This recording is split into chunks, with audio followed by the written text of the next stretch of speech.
Hey guys, I'm Olivia. I'm going to be reading a book to you guys today. This is Otis, my quarantine buddy. This book is called Walter the Farting Dog. It's by William Kotzwinkle and Glenn Murray, and it's illustrated by Audrey Coleman. This is one of my favorite books growing up because it was really funny. Okay, here we go. You ready? Betty and Billy brought Walter home from the dog pound. Nobody wanted him, said Billy, but we love him, said Betty. Well, he smells awful, said their mother. I think you better give him a bath.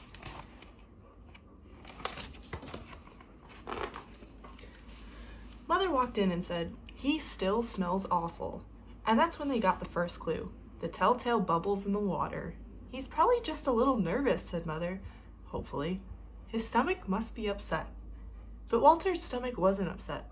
Walter's stomach was fine. He felt perfectly normal. He just farted a lot.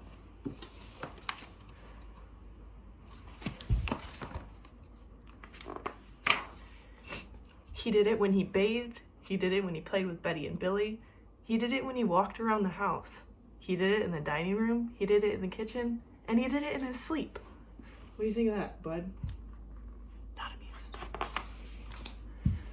That dog farts in the morning, noon, and night, said Father. He can't help it, Dad, said Betty and Billy. They didn't mind Walter's farts. So what if he farts?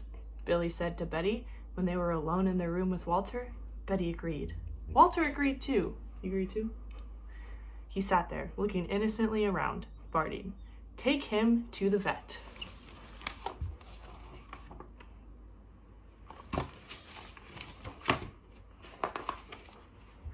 Farting, said the vet, or rectal flatulence, as we say in the medical profession, and prescribed a change in his diet.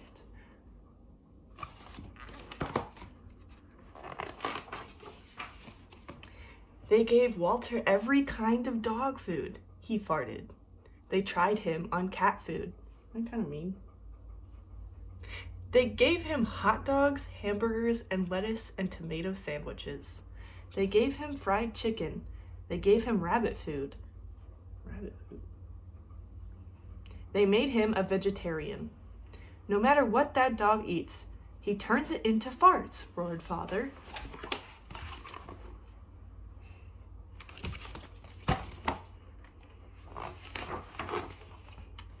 Walter got the blame for everybody else's farts, too. If Uncle Irv let one slip, he just went and stood near Walter. And then all he had to say was, Walter, and everyone would look at poor Walter.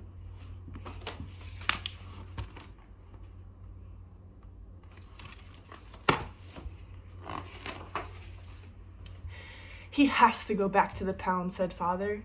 No, Dad, please, begged Betty and Billy. Don't send Walter away. He goes tomorrow, said Father.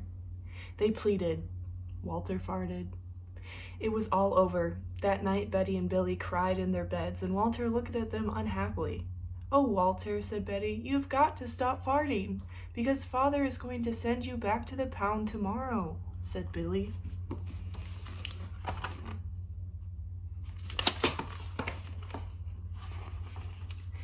Walter knew how serious the situation was. He'd never seen Betty and Billy again. He resolved to hold in his farts forever.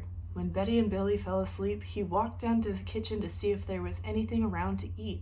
He managed to open the cupboard door with his nose and found the 25-pound bag of low-fart dog biscuits the vet had prescribed for him, which had made him fart even more. Even though he knew they made him fart more, he couldn't resist. He ate the entire bag. Very tasty, said Walter to himself.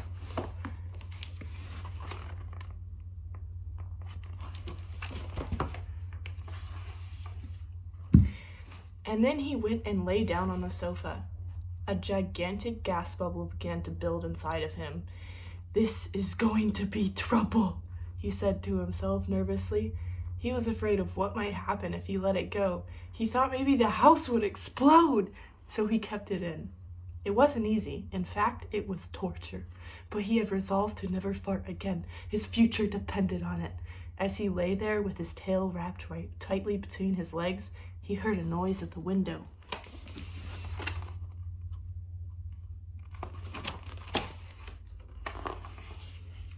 He watched it slowly open. A pair of burglars came through. They dropped silently into the kitchen. "Watch out for the dog," said one of the burglars. "He won't bite," said the other. "He's a wimp." Walter might have bitten them, except he was so filled with gas he couldn't move. They tied a rag around his snout so he couldn't bark. "Okay," whispered the first burglar. "Let's clear the place out." They took everything they could get their hands on. Walter wanted to stop them, but he was having unbearable gas pains. He rolled on his back and waved his paws in the air, and he gnashed his teeth. "We've got it all," said the second burglar. "Let's go."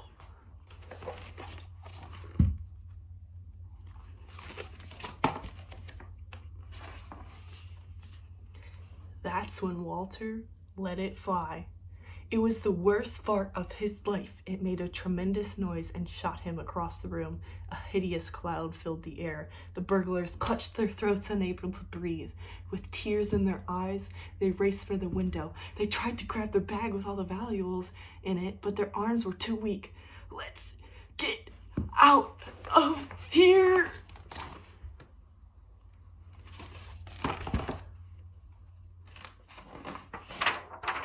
They jumped out of the window and ran up to the block, choking and gasping for air. Still blinded by Walter's attack, they stepped into the headlights of an approaching police car. "Hold it right there," said the policeman.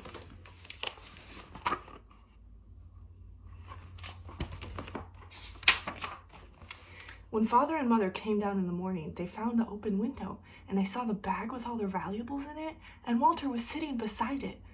He still had the rag tied around his snout. You have to say he looked heroic. "He saved the silverware," cried Mother. "He saved the VCR," cried Father. "Good dog, Walter. You're our dog, even if you do fart all the time."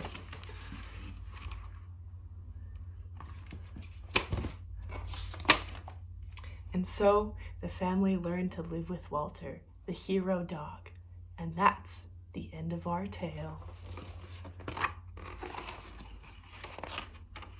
Sponsored by Walter's Wonderworld, 100% natural gas. Thanks, guys. I hope you're all staying home, staying safe, and having fun with your families in this scary time.